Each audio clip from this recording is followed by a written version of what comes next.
Kalau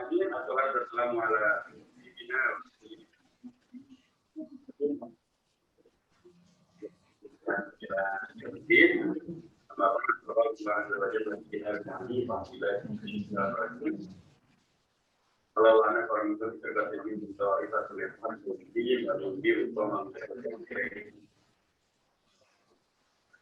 terus setelah itu mulai Muhammad SAW innama itu menerima kalau khairun man ta'allama al-Qur'ana wa 'allamahu.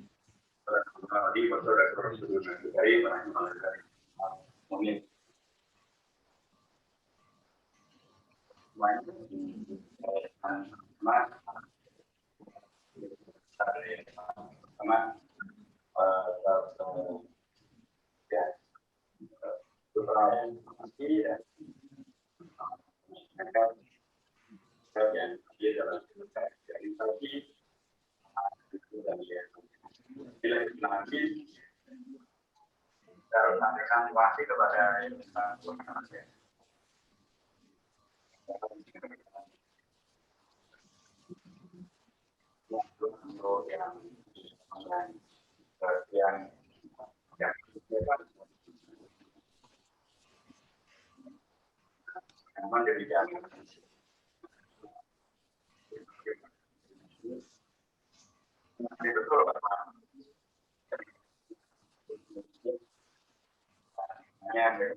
Di seluruh masyarakat Indonesia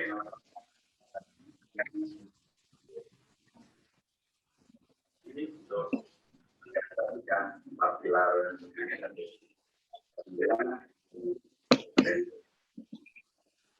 minggu yang lalu dengan kami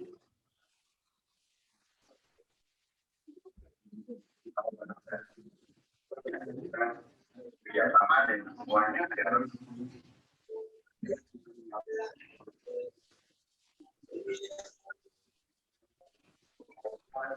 di era reformasi ini betul-betul dipastikan bahwa ini kebenaran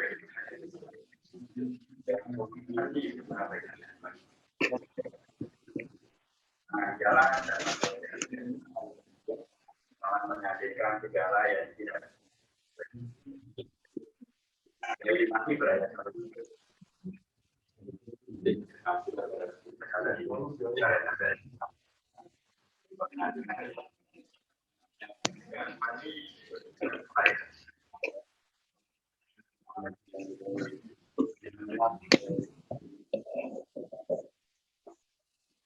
dengan baik termasuk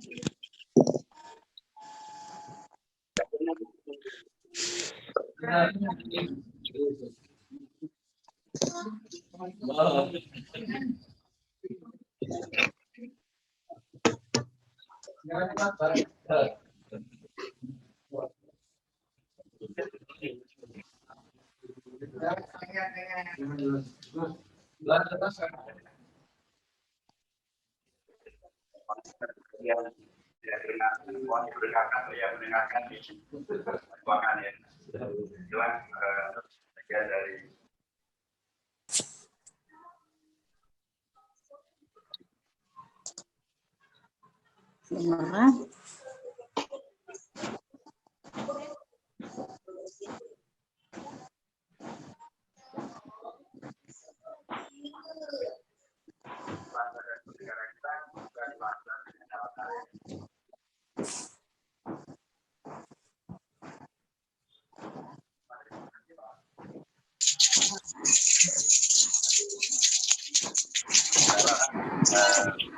MPR.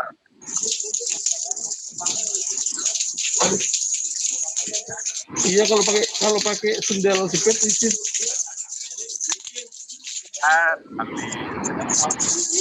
Terobosan bahwa yang namanya musyawarah bukan hanya di MPR, ketika di DPR, ketika di DPD, ketika kita akan buat keputusan melantik presiden atau memberhentikan presiden, dan itu sifatnya adalah menunggu kalau ada pada orang yang datang gitu ya. Kita mencoba merubah ya makna daripada bermusyawarah sehingga menghadirkan sebuah kehidupan berpancasila yang hidup, kehidupan bernegara yang hidup, bahwa bermusyawarah itu juga ada jemput bola. Karenanya terbiasa menghadiri dan atau ya bertemu dengan lembaga-lembaga negara di mana-mana ya, kami datang ke kantor mereka atau mereka kita ketemu salah satu alat. Kemudian kita bermusyawarah membicarakan tentang beragam negara.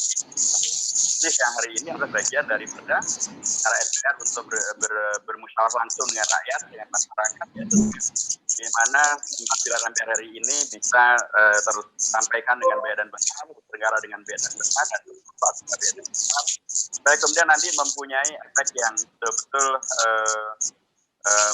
menjadikan tambah ya bagi MPR, bagi warga, bagi negara, termasuk juga bagi pilar MPR yang disosialisasikan itu. Yang lain juga sesungguhnya MPR sebagai salah satu cabang kekuasaan di legislatif adalah satu daripada 3 lambang kekuasaan dalam konteks demokrasi ya. Dalam demokrasi selalu dikenal apa yang disebut sebagai trias politika. Trias politika itu mengenal ada pembagian 3 cabang kekuasaan. Ada yudikatif, ada legislatif, ada eksekutif. Eksekutif, presiden, para menteri, gubernur, bupati, dan wali kota. Kalau yudikatif adalah kekuasaan kehakiman, hukum, judisial, para hakim, pengadilan agama, dan lain sebagainya. Ada yang namanya cabang kekuasaan yang adalah legislatif, itu terkait dengan lembaga pembuat peraturan dan perundang-undangan, termasuk undang-undang dasar. Hanya di situ ada DPR, ada DPD, dan juga ada MPR. Sebagai pihak yang membuat undang-undang, harusnya wajarnya bila MPR adalah menjadi pihak yang layak dipercaya dan diteladani sebagai pihak yang berani membuat undang-undang, berani juga melaksanakan undang-undang. Jangan sampai kalau dalam persoalannya kebetulan internet belum.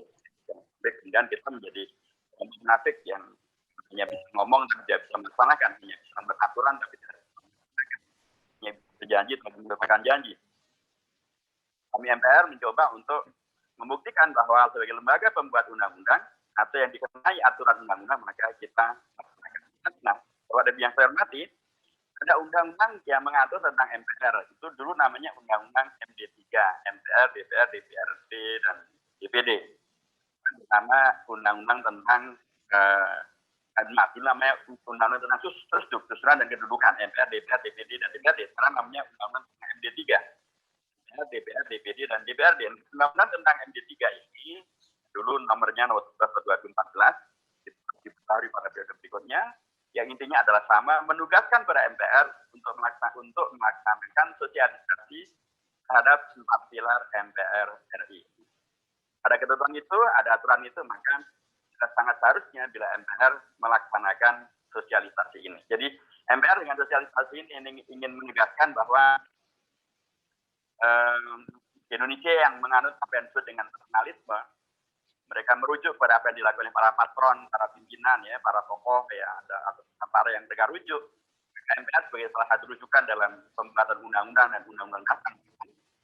Mereka melaksanakan ketentuan peraturan perundang-undangan. Dengan itu maka kita semuanya bisa saling mempercayai dan bisa saling menamadani supaya kita kemudian menghidupi bangsa dan bernegara dengan nyaman karena kita tahu bahwa undang-undang ini dilaksanakan atau MPR adalah lembaga yang melaksanakan undang-undang.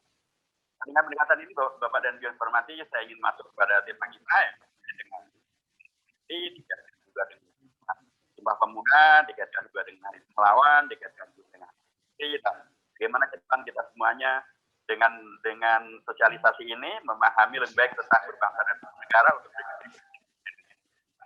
yang diharapkan pada tahun 2000. Karena saya juga berada di lembaga pendidikan ya pertama dan kemudian tokoh-tokohnya tentu dengan pendidikan. Saya ingin tegaskan bahwa Indonesia ini adalah salah satu dari apa yang saya sebut sebagai hasil warisan jihad, mujahadah, tadhiyah, bahkan hadiah juga ya, dari para intelektual, dari para kalangan yang sangat-sangat terpelajar. Baik itu mereka masih pemuda, baik itu yang kemudian mereka terafiliasi dengan organisasi pemuda Islam, atau yang terafiliasi dengan pemuda latar suku, gitu, atau yang nanti terafiliasi dengan organisasi yang beragam-ragam. Ada yang latarnya adalah partai politik, ada yang kemudian aktif di dunia ormas, ada yang di partai politik Islam, ada di partai politik nasional, tapi mereka semuanya adalah kalangan terpelajar. Dan juga ada yang aktif sama, ada yang kemudian alumni daripada pesantren, ada yang alumni dari Al-Azhar di Mesir, tapi mereka satu.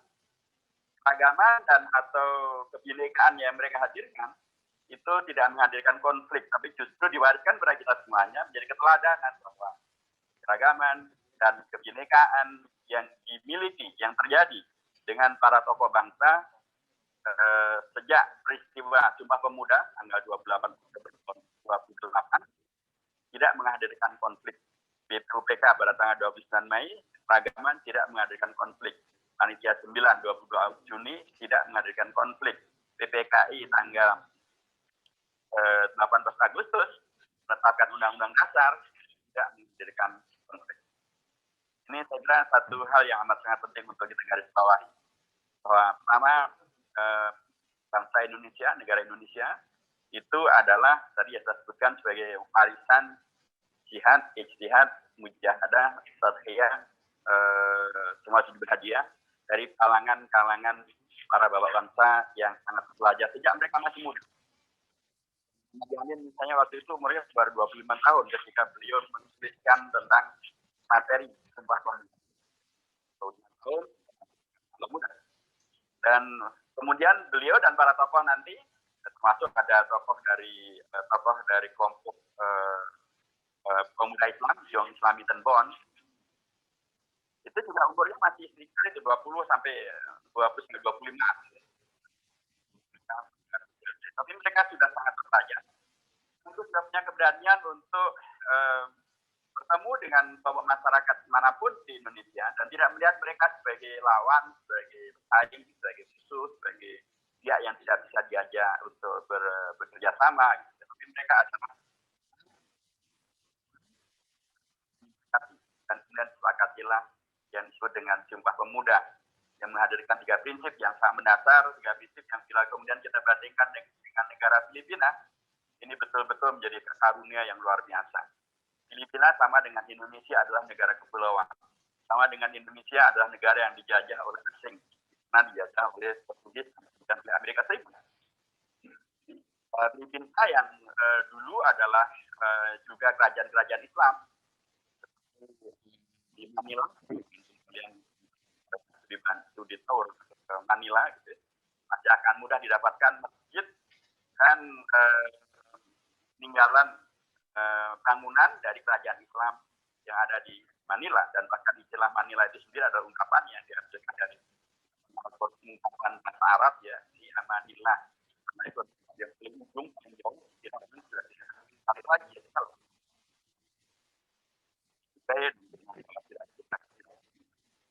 tapi kemudian dengan penjajahan Portugis mereka dihabisi dengan sampai kemudian minoritas dan sebagian dan dimerdekakan oleh Amerika Serikat. Mereka tidak mempunyai apa yang kemudian dikokohkan oleh para pemuda Boniface yang kemudian bersumpah tentang rasa bahwa mereka adalah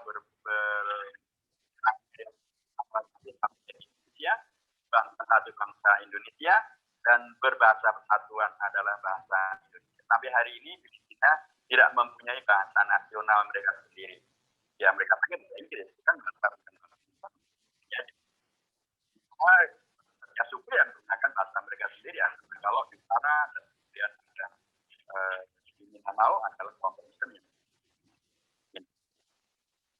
Indonesia adalah negara kepulauan seperti Filipina.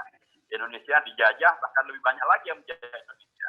Ini kita memang luar biasa sehingga banyak negara yang hobi menjajah Indonesia. Dari Spanyol, kemudian Portugis, kemudian Belanda, kemudian Prancis, kemudian Inggris, dan terakhir adalah Jepang gitu ya, negara menjajah Indonesia. Tapi mereka kemudian tidak bisa meninggalkan ya atau menyatupadukan Indonesia dengan bahasa asing mereka yang menyatukan kita adalah Indonesia. Jadi bahasa Indonesia ini adalah bahasa nasional kita yang disepakati oleh para anak-anak muda yang meletakkan kesepakatan yang sangat luar biasa ini. Kita bayangkan umur mereka masih pada 20 luar biasa. Kami bertanggung jawab, berkualitas, dan betul-betul menjadi solusi. Karena kalau kita tidak mempunyai bahasa nasional sekarang ini, kita mau pakai bahasa apa? Itu bukan genuine, bukan soal milik kita.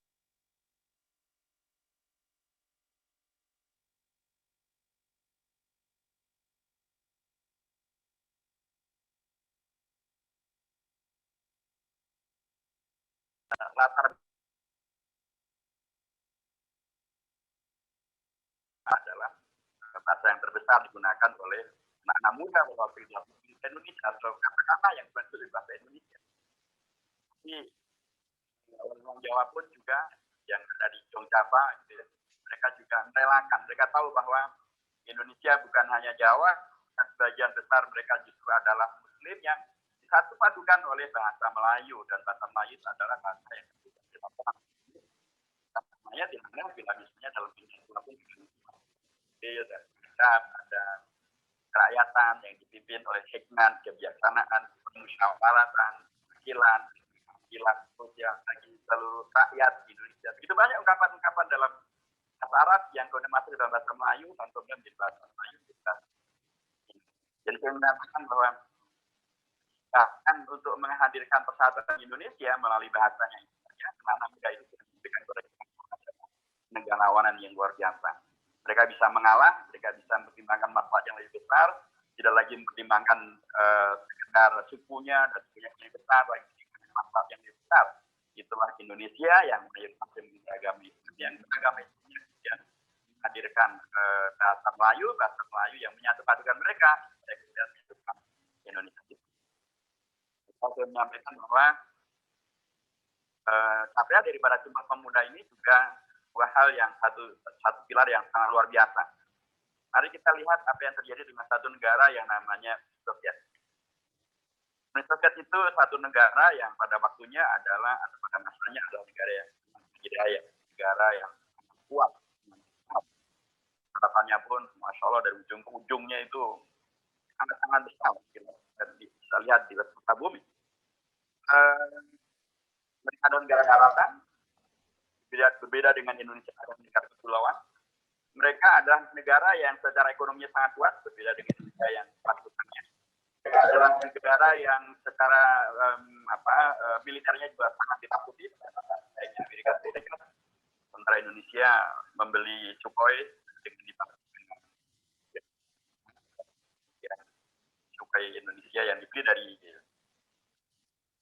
Soviet itu ternyata tidak dibeli yang lain.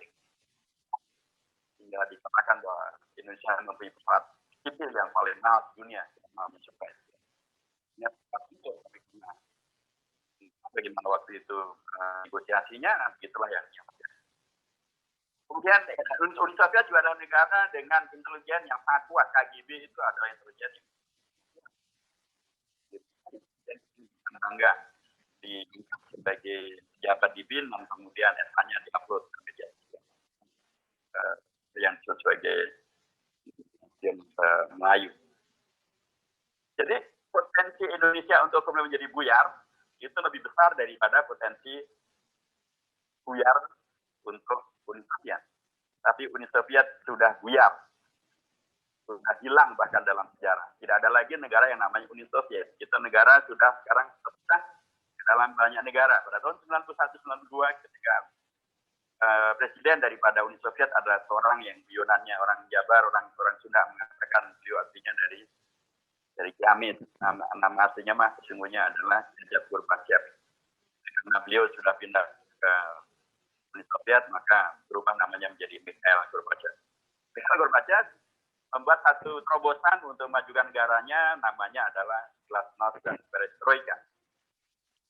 Negara yang sangat adidaya ini sangat kuat ekonominya, negara daratan yang karena transportasinya pun gampang, negara yang kemudian intelijennya sangat kuat sehingga segala macam ancaman untuk bangsa sudah bisa dideteksi dari awal, negara yang tidak akan ada yang berani menyerang karena dia peralatan perangnya sangat kuat, bukan dengan senang, bukan ada yang menyerang, bukan ada krisis ekonomi, tapi karena krisis ideologi, negara itu buyar. Menjadi lebih dari 6 negara. Ada yang kemudian menjadi negara Rusia, ada yang namanya menjadi negara Tajikistan, Uzbekistan, Kyrgyzstan, Georgia, dan sebagainya. Mereka pecah karena ideologi yang dilakukan oleh negara Uni Soviet, yaitu komunisme, adalah ideologi impor dari luar, dan kemudian katanya tidak mampu menyelesaikan masalah ketika kita muncul usulan baru yang lebih menawan, dan jadilah Uni Soviet menjadi dan hilang. Indonesia alhamdulillah tidak pecah. Sekalipun ada reformasi. Banyak orang waktu itu mau mengkhawatirkan kalau Soeharto jatuh, Indonesia akan runtuh. Kalau kemudian reformasi, Indonesia akan hancur. Ya. Begitu seterusnya. Nyatanya alhamdulillah tidak. Indonesia tidak runtuh, tidak mati. Maka demikian, menurut saya salah satu diantaranya adalah karena kita memiliki ideologi yang basisnya adalah tumbuh dari dalam bangsa Indonesia sendiri. Satu dari bangsa Indonesia sendiri. Itulah tadi para pemuda yang menghadirkan pahaman dan kemanaan bahwa kita ini adalah bangsa satu, mengaku bertanah air yang satu, tempat satu. Tadi peserta daripada Sumpah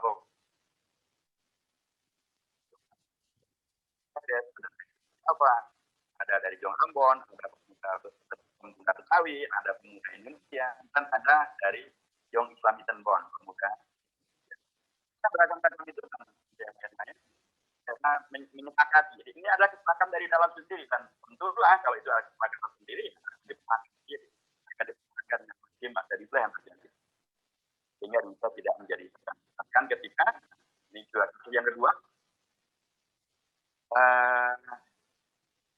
negara namanya Yugoslavia. Yugoslavia itu berada di Balkan, ya, dan sekarang juga sudah tidak ada. Yugoslavia adalah negara yang didirikan oleh Joseph Broz Tito.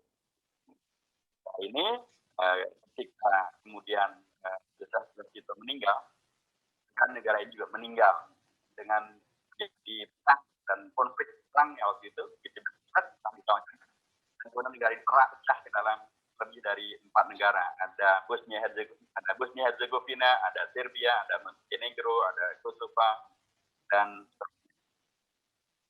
Indonesia. Bung Karno meninggal, Bapak Bangsa meninggal, Bung Karno meninggal, Bung Karno meninggal. Tetapi apakah Indonesia pecah? Tidak.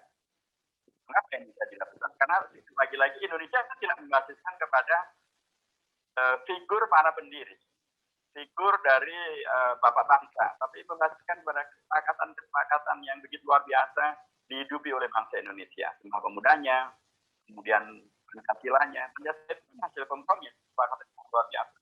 Yang peristiwa di pidatokannya Pancasila oleh Bung Karno pada tanggal 1 Juni 1945. Itu Pancasila yang dipidatokan Bung Karno belumlah merupakan Pancasila yang merupakan negara. Tapi itu baru satu tawaran untuk menjawab pertanyaan dari Ketua BPUPK, Dr. Rajiman Bedjodiningrat tentang Indonesia yang mau kita nanti. Dasarnya apa? Ideologinya apa? Filosofi konstruksinya apa? Dan kemudian sampai tokoh-tokoh bangsa yang terhimpun dalam BPUPK, ada 60-an tokoh, di sana ada 2 dari kalangan perempuan, juga ibu-ibu, supaya juga memahami betul bahwa Indonesia ini pun juga ada ibu bangsa, ya. Punya bapak bangsa, kemudian ada anak bangsa. Bagaimana bisa lahir anak bangsa tanpa ada ibu bangsa? Jadi ada bapak bangsa, ada ibu bangsa, kemudian ada anak bangsa. Ibu bangsa itu minimal ada 2 yang terlibat di dalam anggota BPUPK. Itu namanya Mr. Maria Ulma Subagio. Itu adalah direktan sarjana hukum pada zaman Belanda, dan beliau adalah perempuan pertama yang menjadi sarjana hukum pada masa kolonial. Dan ternyata dia adalah seorang aktivis daripada Forum Islam atau Anwar di BBS. Yang kedua adalah seorang aktivis perempuan juga dari Aisyah, dari Jakarta, Roro Sukaptino. Beliau bersama dengan tokoh-tokoh yang lain, ketika menjawab pertanyaan dari Haji Mujud ini, Ketua BPUPK tentang hanya Indonesia mau dimerdekakan, tapi ideologinya apa yang diafiliasi kepada non agama, ya mereka mengusulkan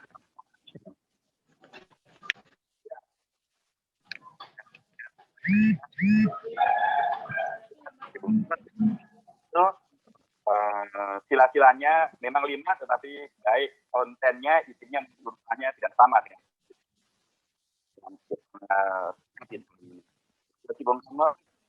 Itu adalah trik kemanusiaan, internasionalisme, kemudian demokrasi, kemudian keadilan sosial, dan kemudian ketuhanan atau ketuhanan yang berkebudayaan. Nah, dari kelompok umat Islam, yang dari latar belakang NU, Kiai Haji Mansur, demikian juga dari kalangan Muhammadiyah ada Kiai Haji Karmut Akhir, Kiai Haji Mansur, ya. Dan kemudian dari Persatuan Umat Islam yang dari Sukabumi ada Kiai Haji Muhammad Sanusi, ada Kiai Haji Abdul Halim dari UI gitu ya. Mereka secara prinsip menegaskan bahwa ya kita kan Indonesia ini mayoritasnya Muslim, ya wajar kalau kemudian dasar negara ini adalah demikianlah, masing-masing menyampaikan pendapatnya, menyampaikan argumentasinya, dan kemudian terjadilah kesepakatan, dan semuanya saling memberi yang terbaik, semuanya saling membenarkan yang paling rasional, paling baik. Kemudian karena ini tidak di dunia itu, nah BPUPK memutuskan membentuk panitia kecil untuk merumuskan keputusan yang diambil dengan terminal sementara yang ikut dengan demikian. Nah, panitia 8 itu diputuskan ketuanya. Di Bung Karno melihat bahwa panitia 8 ini tidak adil. Karena dari umat Islam hanya 2 saja representasi. Karena dari kalangan Inggris, diubah sendiri. Anggota panitia 8 itu jadi panitia 9. Panitia 9 itu 4-nya dari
Ya, lanjut mungkin sinyal, Tat.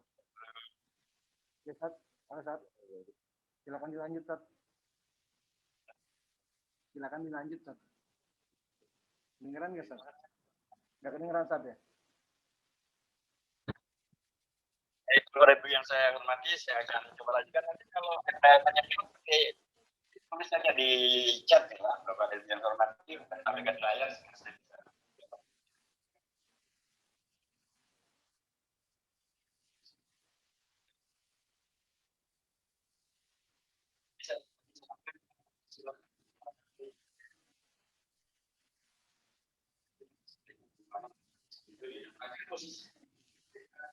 Sampaikan tentang 1 Juni itu dia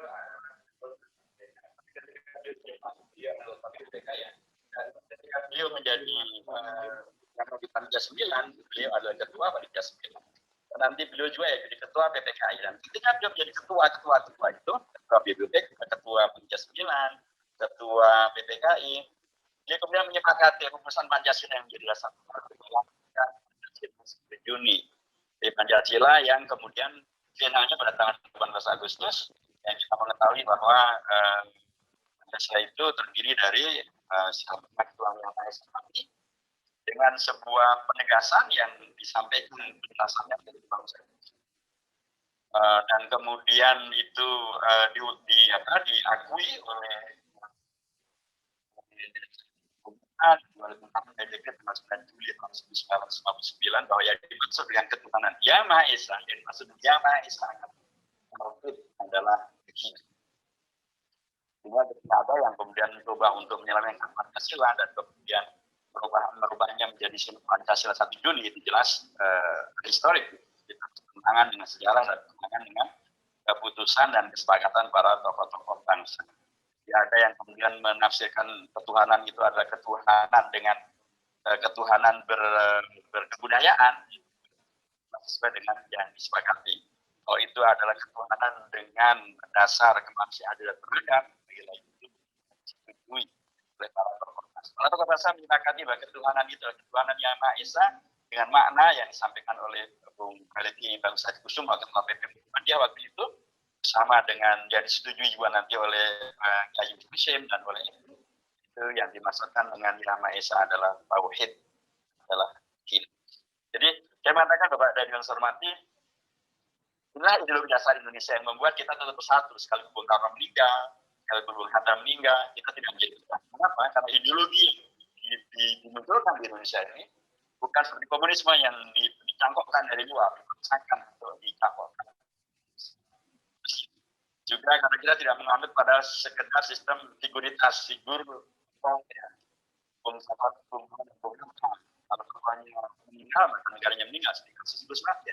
Kita tidak demikian karena sekali lagi ideologi yang kita bangun berbasiskan kepada kesepakatan, pembahasan yang mendalam dalam taman semacam halangan rintangan dan berkenaan dengan okupasi bisa menghadirkan kompromi pada akhirnya ideologi asal Indonesia adalah Pancasila dengan 5 sila yang semuanya kita melakukan. Tetapi dan juga yang seringkali orang luput untuk mempertimbangkan bahwa ketika Pancasila disepakati itu sesungguhnya kata awalnya tidak ada kata-kata Pancasila 1, 2, 3, 4, dan 5. Kalau kita baca di pembentukan Undang-Undang Dasar misalnya tidak ada kata Pancasila. Jadi ada undang-undang kita, Undang-Undang Dasar 45. Itu kan di Pancasila seperti yang sangka bahwa Pancasila 1, Tuhan Yang Maha Esa 2, masih ada dan seterusnya. Itu adalah produk instruksi Presiden Inpres 1968 dan 2012 tahun 1968 yang mengatur tentang penulisan dan penyebutan dan susunan daripada Pancasila yang merupakan dasar negara. Ya, Pancasila itu aturannya, susunannya, tulisannya, dan pembacaannya adalah Pancasila. Satu grup, angka 1, ketuhanan Yang Maha Esa, angka 2, kemanusiaan dan beradab, angka 3, Indonesia, 4, rakyat dan Indonesia. Ya, adalah pendidikan sosial bagi seluruh Indonesia. Jadi begitulah Pancasila melampaui atau melalui begitu banyak perjalanan berbangsa sampai pada era reformasi. Ini era reformasi loh Pak dan yang seperti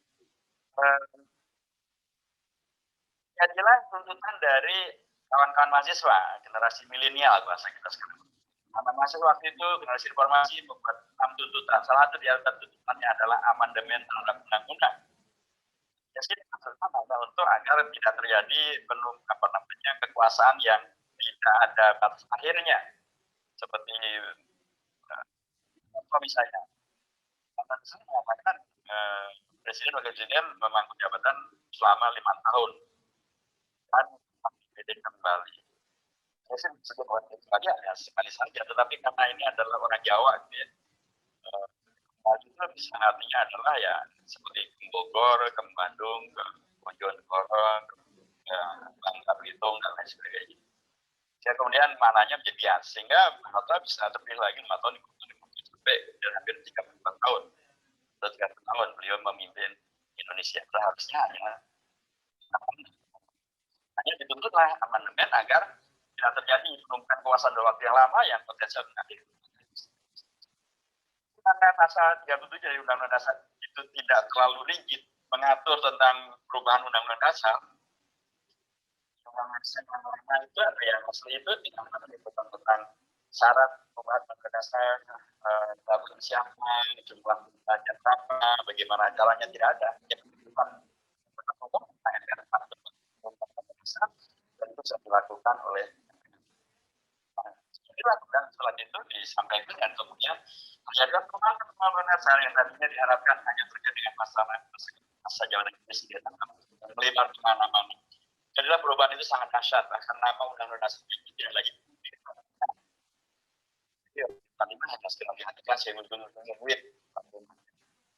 Undang-undang dasar namanya sekarang penyiaran.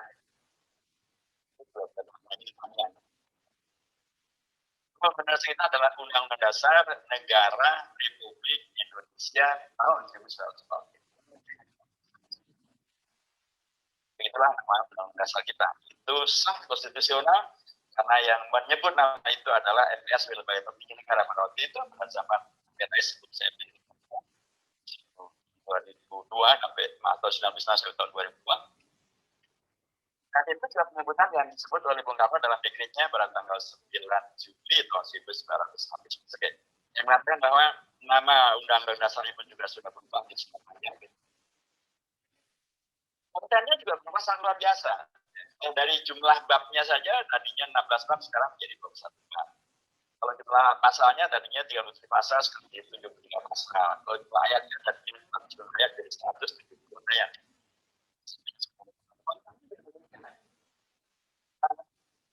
Di antara konten yang berubah itu misalnya terkait dengan masalah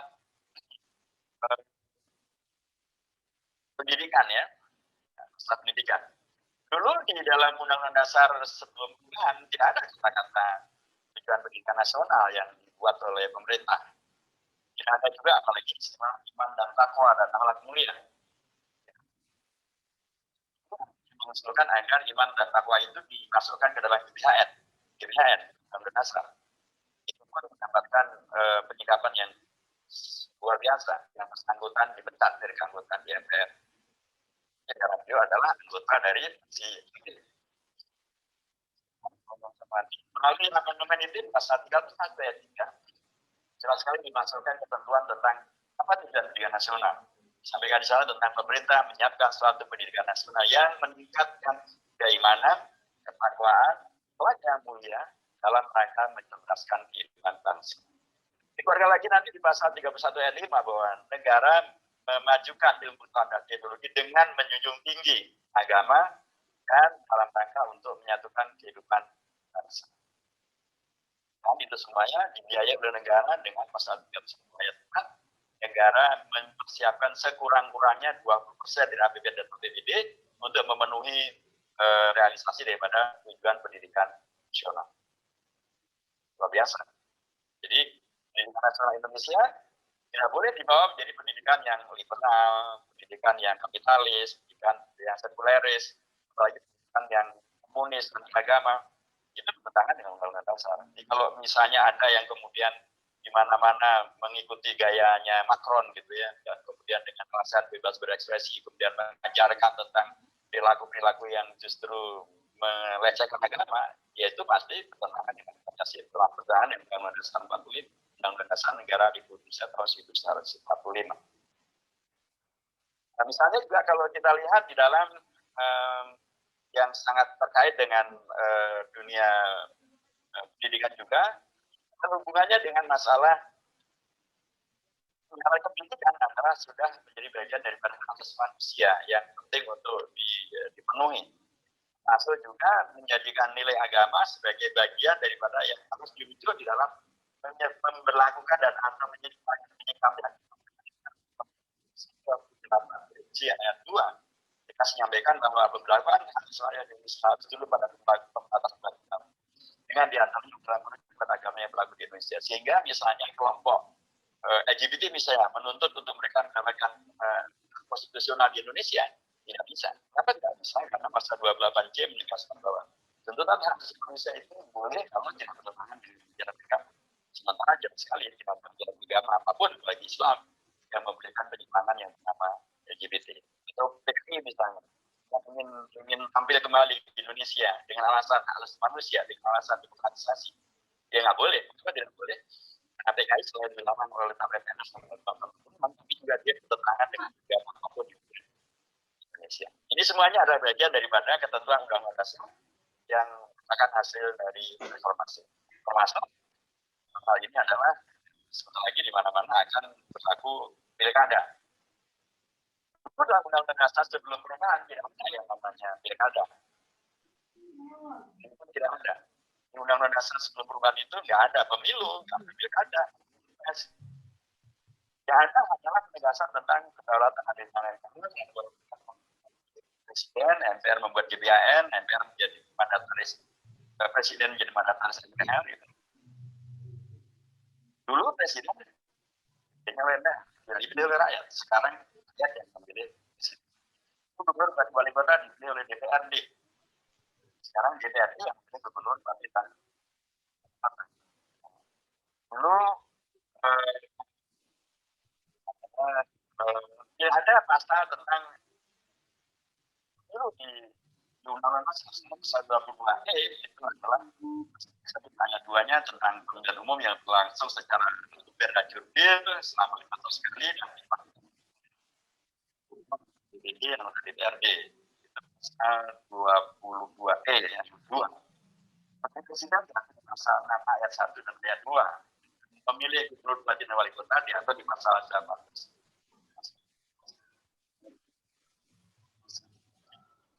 Dan dengan ini maka Bapak dan Ibu hormati salah satu periksa politik yang akan ditemui dan yang sudah dilaksanakan oleh bangsa Indonesia adalah tadi pemilihan umum dengan ragam-ragamnya. Jadi seringkali kan kita tidak menyangka ketentuan baru yang merupakan ketentuan dari undang-undang dasar yang dimanfaatkan daripada cara memiliki kedaulatan tertingginya kepada rakyat Indonesia yang memilih presiden.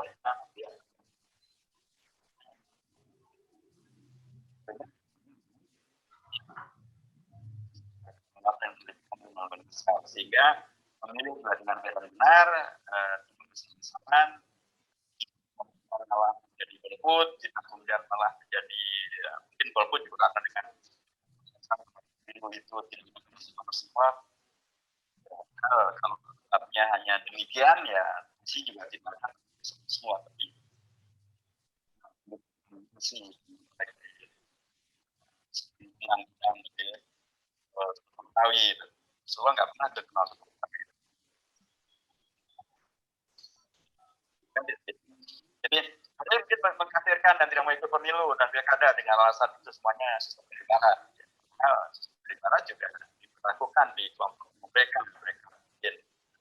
Sekolah juga ada SD, SMP, SMP juga. Jadi kan persoalan itu nggak sekolah di SD, sekolah di SMP.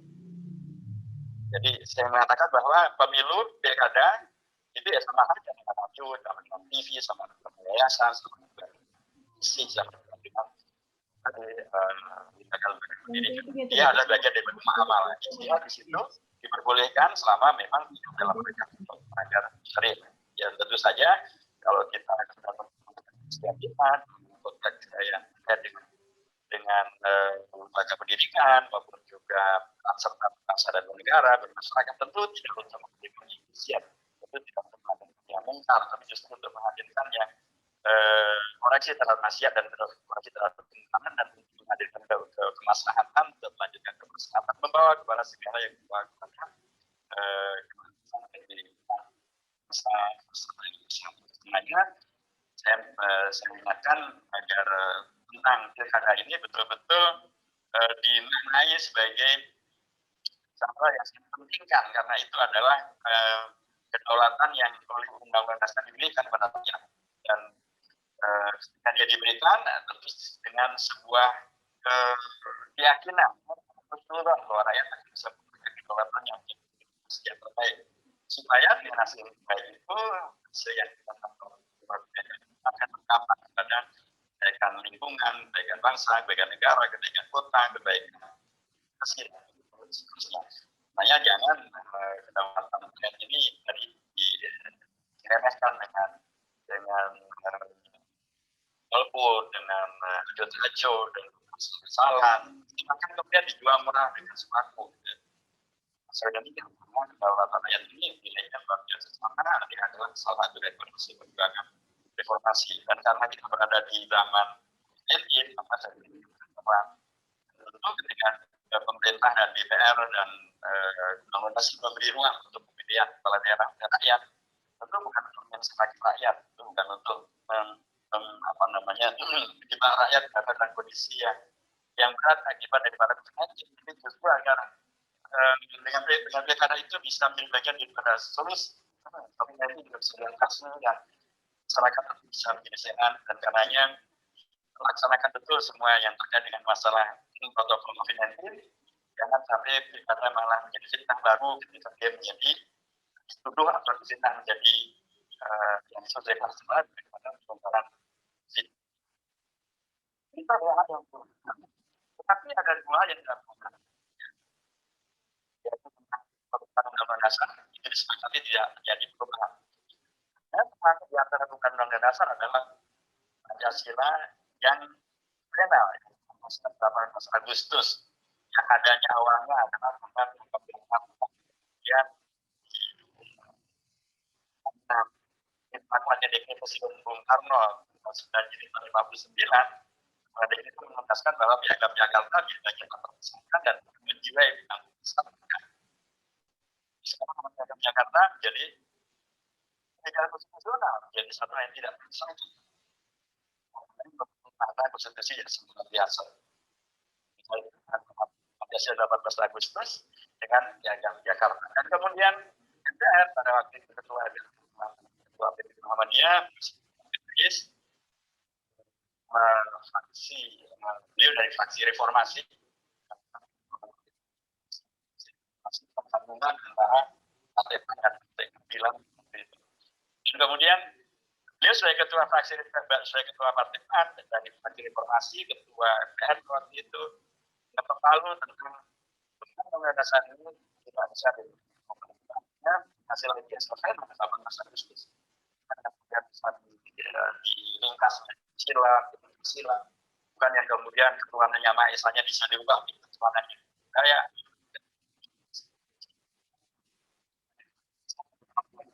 jadi bisa, tapi harus ketuanan yang Maha Esa dengan tafsir seperti yang tadi disebut.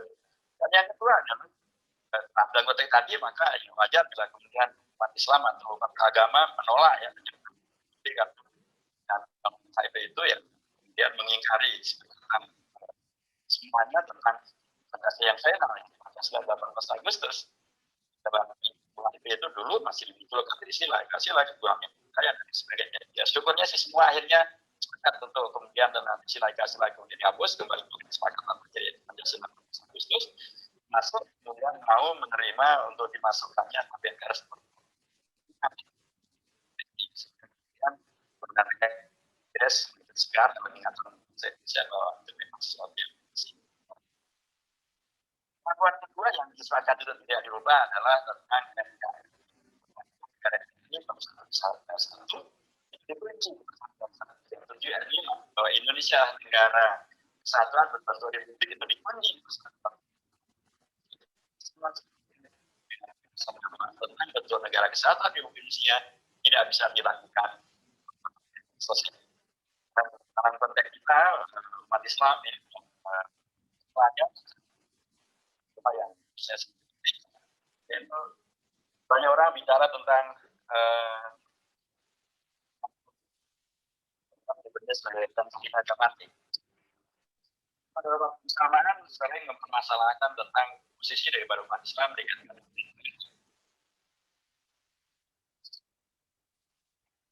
Indonesia dari NKRI itu karena terobosan dan keberanian seorang tokoh dari partai Islam, tokoh dari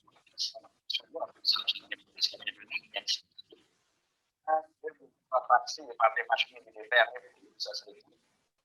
Kemudian berkeliling ke beragam daerah, melihat yang pura-puranakan oleh RIS, dan kemudian beliau di DPR RIS menemui tokoh dari partai yang beragam-agam, dan kemudian termasuk dari partai Katolik, termasuk dari partai Kristen, dan kemudian beliau menyampaikan pidatonya yang sangat luar biasa, namanya Mosi Integral, tanggal 3 tahun 50 di lingkungan DPR RIS.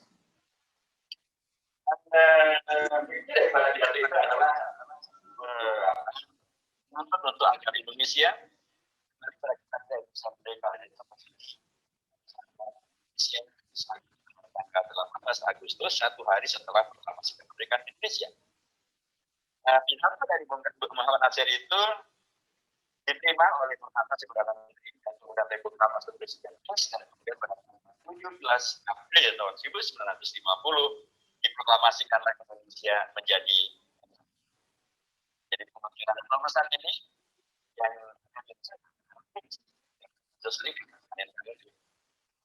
sebenarnya sebelum Indonesia mengenal adanya DIT ini setelah 49, dari situ 27 Desember tahun 49. Sebelum itu bahkan mengenal adanya PKI, bahkan PKI Pusat dilanjut pada 18 September tahun 1948. Sebelum menjadi NKRI secara formal,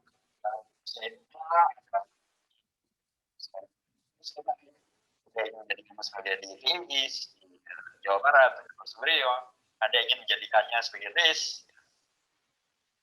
Kemudian Muhammad Nasir, Mas Sumi, dalam dia tidak milih alternatif yang sudah ada, dia tidak milih jadi negara komunis, tidak milih Inggris, menjadi RIS, itu adalah menjadi NKRI sebagaimana yang dikatakan dan bersama menjadi Undang-Undang Dasar 41 dari inilah yang saya kira penting untuk selalu kita hadirkan supaya kita sebagai generasi muda belajar ya, melanjutkan tradisi belajar yang kita latar belakang ragam suku, latar belakang ormas, kapitalisme dan ada belajar untuk kemudian generasi lebih besar lagi supaya kita bisa mengkonsumsi lebih kokoh dan lebih kuat lagi dan kita tidak lagi tidak mempunyai semacam hadir gitu ya, jadi aku maju mundur, kita mau berjuang ini apakah dipilih oleh Allah tidak, kita bukan saya ini apakah sesuatu yang baik diinginkan umat Islam atau sebenarnya itu sudah selesai semuanya karena Indonesia ini adalah kajian luar biasa dari para tokoh-tokoh umat Islam, dari Ormas, dari Hongkong, persiapkan Jakartanya, membuat dasarnya, masuk juga membuat lambang negara burung Garuda Pancasila. Yang membuat adalah seorang Hadir Syarif, kan beliau adalah Sultan Syarif Abdul Hamid Al-Qadri kedua. Di tahun 1950. Jadi Sultan Garuda Pancasila ini pun yang buat adalah seorang Sultan Syarif. Kemudian akan kita lihat bahwa untuk Indonesia ini para sultan, para raja pada waktu itu juga begitu luar biasa ingin mensukseskan Indonesia merdeka itu, raja-raja Islam digabung menjadi NKRI.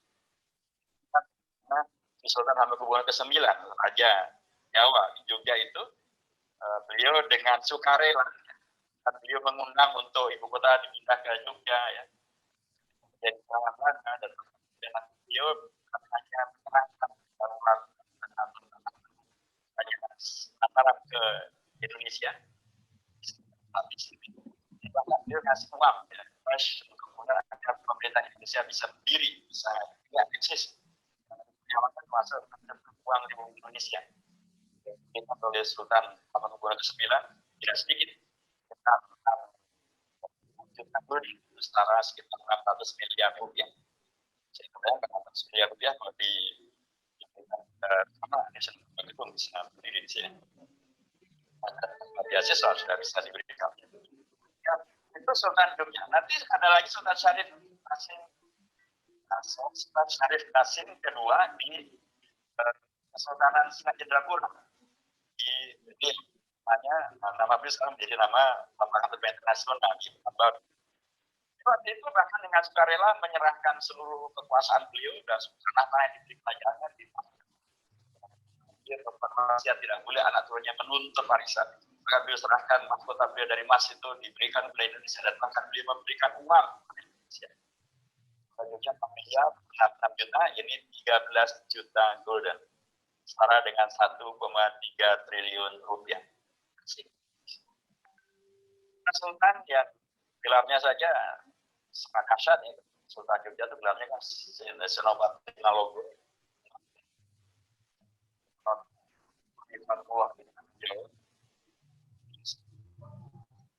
Dia rela memberikan kerajaannya kepada Indonesia.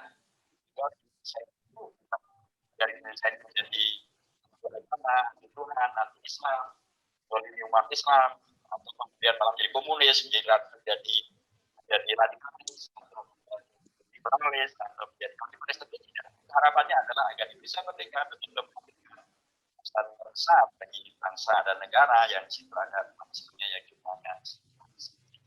Baik Bapak dan yang saya hormati, dengan pernyataan ini saya mengatakan bahwa katanya bagi anak pelajar, anak-anak muda dan yang berada di dunia pendidikan, yang menjadi sangat penting ya untuk terus meningkatkan kualitas pendidikannya, kualitas ajarannya, dan termasuk juga tentang sejarah bangsa dan negara, termasuk sejarah keagamaannya, dan relasi antara agama dan para tokoh agama di Indonesia. Harus saya termasuk yang menolak ketika ada pihak mewacanakan pelajaran agama. Keduanya dihapuskan, karena kalau agama dan sejarah dihapuskan, kita tidak mengenali tentang jejak daripada para dahulu kita ya, para tokoh-tokoh agama yang di Ormas, Orpol, ya. Mereka bisa menghadirkan kesepakatan dan mereka bisa menyepakati NKRI. Ada RIS yang dipilih oleh Muhammad Nasir adalah masing-masing ahli sudah tahu bahwa Cina pertama tidak berubah. Ketika mendapatkan bahwa Belanda masih ingin menyerang Indonesia dan ingin kembali menjajah Indonesia dari Surabaya, beliau kemudian membuat fatwa resolusi jihad yang intinya adalah memfatwakan wajibnya berjihad untuk membela Indonesia merdeka melawan penjajah Belanda dan bagi mereka yang berada di Surabaya dan sekitarnya yang berada di luar itu adalah strategi saya. Ini disampaikan tanggal 20 Oktober tahun 45. Dan sekarang di Hari Santri Nasional. Kemudian nanti pada tanggal 7 November tahun 45 itu ya, Islam buat kongres yang pertama. Kongres umat Islam di Jogja, dihadiri tokoh-tokoh termasuk Ketua PP Muhammadiyah, menyepakati tentang dua hal. Pertama, menyepakati mendirikan hanya satu partai Islam saja waktu itu namanya Partai Masyumi, dan yang kedua adalah mendukung resolusi jihad Kiai Hasyim Asy'ari. Jadi sekalipun itu jihad oleh Kiai Hasyim Asy'ari didukung juga oleh tokoh-tokoh dari NU yang ada di Jogja. Dan kemudian Muhammadiyah melanjutkan dengan membuat adanya yang disebut sebagai amanat jihad pada tanggal 18 Mei tahun 1940. Jadilah para tokoh agama ini memberikan penyikapan yang sangat luar biasa untuk Indonesia, sekalipun mereka tahu ada perubahan tentang istilah yang pertama, tapi perubahan itu ada dalam rangka menghadapi kemaslahatan besar. Ini sebenarnya tidak akan kita ketahui kalau tidak ada pelajaran sejarah, tidak ada pelajaran agama. Dan katanya itu kemudian dilangkat ya, memang kemudian terserah ke depan mau dibikin seperti apa ya, saya kuasa, saya orang Katolik, saya diarah finalis, itu dari antar agama dan para sejarah bangsa Indonesia dan jadilah Indonesia adalah kalian musik yang dari sejarah bangsa. Intinya saya sampaikan apresiasi kepada Yayasan Pertama yang menyelenggarakan sosialisasi. Karena mendorong menyemangati antum semuanya, kemudian dia hormati untuk belajar lebih serius lagi untuk menguasai lebih baik lagi, menguasai sejarah lebih baik lagi, menguasai tentang bagaimana relasi antar. Kita dalam sebuah apa yang kita kerjakan kita tidak mempunyai semacam barrier diri. Mundur tadi benar atau salah sih? Nah, insya Allah ada jalan yang benar untuk kemudian melanjutkan perjuangan daripada bangsa di bangsa di era proklamasi maupun juga di era kita mengenal bahwa dari Bapak yang bisa hormati dari RRI sudah sampaikan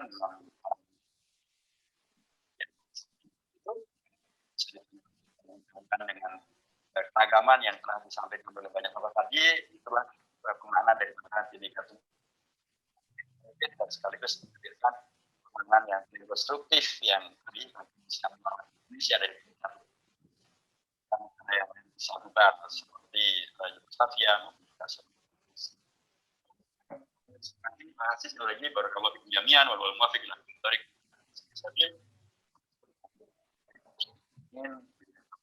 Assalamualaikum warahmatullahi